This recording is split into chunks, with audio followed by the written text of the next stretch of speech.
100, 200, 300, etc. euros, parce qu'ils pensent que ce que je fais est assez bon pour se vendre. Et ça, c'est quelque part un gage de qualité. Que sur Internet, on va passer du temps, d'accord, mais si c'est hébergement gratuit, ben, on va rien mettre comme sous dedans. Donc, quelque part,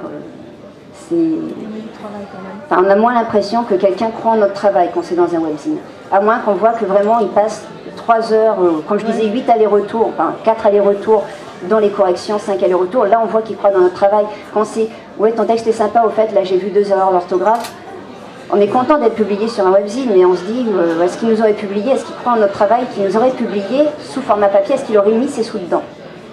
Voilà. Moi je te suis, mais je veux aussi retourner peut-être l'argument. On dit pourquoi vous ne passez pas en version peut-être webzine, ou pourquoi vous voyez de la concurrence avec le webzine. Moi je pense qu'il y a beaucoup de webzines qui aimeraient bien être en papier, tout simplement. Oui, parce que et qui n'ont pas les moyens, tout simplement. Et il y a des super webzines, et des fois on se dit, mais pourtant ça serait super s'il pouvait avoir les moyens de sortir une version papier. Donc à ce moment-là, je pense que beaucoup d'équipes de webzines aimeraient bien avoir leur publication sur papier. Donc à ce moment-là, on élimine le débat, quoi. Et je pense que le prix Zone Franche, de toute façon, qui a été attribué hier, c'était 2 nouvelles publiées en webzine. Donc il y a aussi de la qualité en webzine, il ne faut pas croire. C'est que la création n'est pas la même. Et effectivement, c'est plus facile de publier sur Internet. C'est du travail aussi. Mais c'est du travail aussi, mais à la rigueur, un fanzine qui est, je vais pas dire bâclé, mais qui est fait rapidement, ça se voit. Ouais. Un webzine qui est fait rapidement, il y a des modèles qui traînent sur Internet, et on peut avoir un truc joli. Non, moi, ce que je voudrais dire, c'est que quand quelqu'un achète votre fanzine, quelque part, vous vous dites, bon, il a mis de l'argent dedans, il va le lire. Moi, j'ai téléchargé un tas de webzines en me disant, ouais, c'est sympa, je connais tel auteur, je vais le lire. Je les ai jamais lus, parce que j'aime pas spécialement lire à l'écran, mais parce que du coup, j'ai pas dépensé d'argent dedans, donc je ne me sens pas obligé de le lire.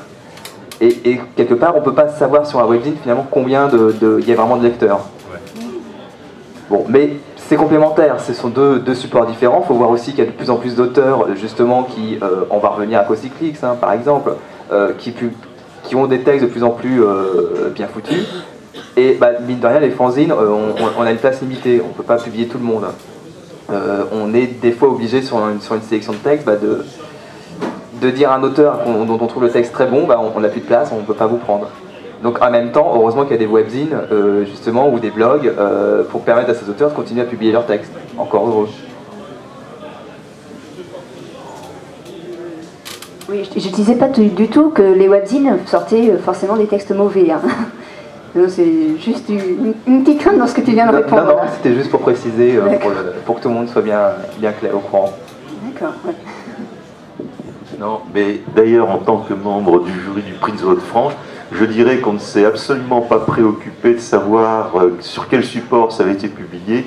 Nous avons eu une pile de papier, tout était imprimé, voilà, ou photocopié selon les cas, et on a lu ça vraiment en aveugle, sans savoir si c'était des webzines ou des fanzines papier, sans même regarder où c'était publié. Hein, et on s'est vraiment contenté de la qualité du texte, et c'est vrai qu'au final, dans les textes, il y avait un bon assortiment des deux catégories, hein, si tant est qu'on puisse en parler.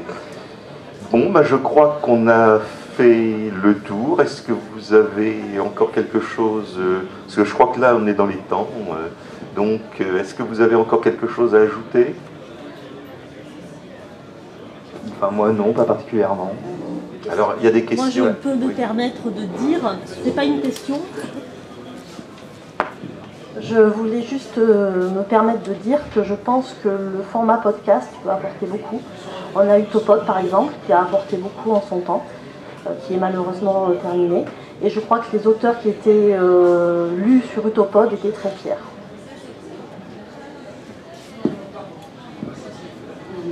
Tout à fait, mais les podcasts apportent une valeur ajoutée, c'est-à-dire qu'il y a un lecteur qui donne de son temps pour une nouvelle. Oui. Donc, alors que, comme disait Johan, le webzine, il y a des modèles qui traînent, toute façon, en le lisant, on voit très vite s'il y a du temps passé sur un webzine ou pas. Hein. On commence à lire la nouvelle, on voit s'il y a eu du retravail, enfin... Mais c'est vrai que le podcast, pour m'y intéresser un peu, et potentiellement en faire bientôt d'ailleurs, c'est quand même, en tant que lectrice, je sais que c'est pas évident. Lire un quart d'heure, 20 minutes, en fait, il y a des moments où on reprend 3 fois la phrase, qu'après on coupe au montage. Enfin, au final, là, quand j'ai lu, ça tenait, je crois, un quart d'heure. J'ai dû passer, entre la lecture et le montage, j'ai dû passer 1h30 dessus. Donc c'est pas du papier, mais c'est aussi une valeur. Enfin, c'est du temps donné. Oui, et puis je vais prêcher pour ma paroisse. Il y a aussi les podzines qui peuvent être intéressants. Des sortes d'émissions de fans, mais en podcast. C'est une chose différente, mais qui apporte. Et moi, je conseille à Tolkienville de le faire. C'est beaucoup plus simple qu'une publication papier. Alors, il y a une question là-bas, monsieur. Je vais réagir à ce que disait Adam. Donc, je suis de Tolkienville, je suis responsable donc, du MAG. Et en l'occurrence, à propos des webzines et des magazines, ce qu'on pensait faire, nous, pour le numéro 3 qui est en cours, c'est faire un complément webzine. C'est-à-dire qu'on va sortir une publication papier, comme on vous a présenté Audrey, mais certaines de nos contributions vont être mises directement sur le site en complément. Et je pense que ça permet aussi aux lecteurs non intéressés par le magazine papier d'avoir une vue sur ce qu'est le magazine papier. Donc une première approche, et aussi d'ouvrir ainsi le lecteur à son format papier. Alors ça peut être des podcasts, des podzines, je connais même c'est pas ce terme, donc le webzine. C'est moi qui l'ai inventé.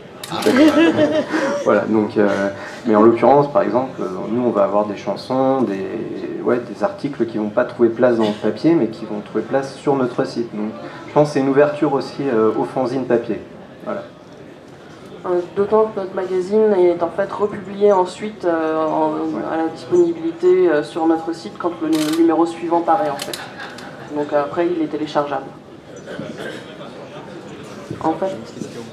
En fait, l'une des autres motivations du fanzine L'Archi de Home, c'est aussi de se donner une thématique de travail qui va motiver justement le fait de savoir que on va finir sur un format papier est aussi une motivation pour nos contributeurs et une manière de réunir du matériel pour aussi remplir le site également, puisque non seulement on va publier le PDF du magazine, mais on va également publier les différents articles et les différents jeux à l'unité dans notre site. Ça va prendre une page pour chaque.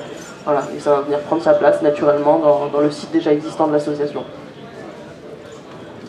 Oui, alors peut-être une question sur un problème qui était déjà apparu dans le groupe précédent où était déjà M. Laurent Girardon, à savoir quand vous évoquez le problème, parce que je ne connais pas bien, je ne suis pas du domaine du travail d'élaboration justement des éditions, et quand vous évoquez le problème de vos relations avec les correcteurs maquettistes par exemple, j'étais un peu étonné parce que je ne comprends pas. Un correcteur peut avoir, dans le cas par exemple d'une traduction de la mise au point du produit final, un correcteur peut parfois, par sa position, en quelque sorte, vous en tant qu'auteur par exemple, vous n'êtes pas systématiquement hiérarchique du correcteur ou du maquettiste, c'est-à-dire un correcteur ou un maquettiste peut vous imposer son propre changement. Il dit ça je peux pas, ça je veux ça,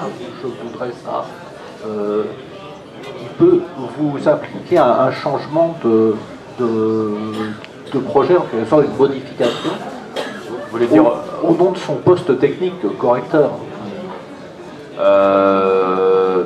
À égalité, presque en une sorte de création. Par rapport à de blocage, si c'est par rapport au décisionnaire, c'est vrai qu'un texte qui ne fera pas l'unanimité ne sera pas sélectionné.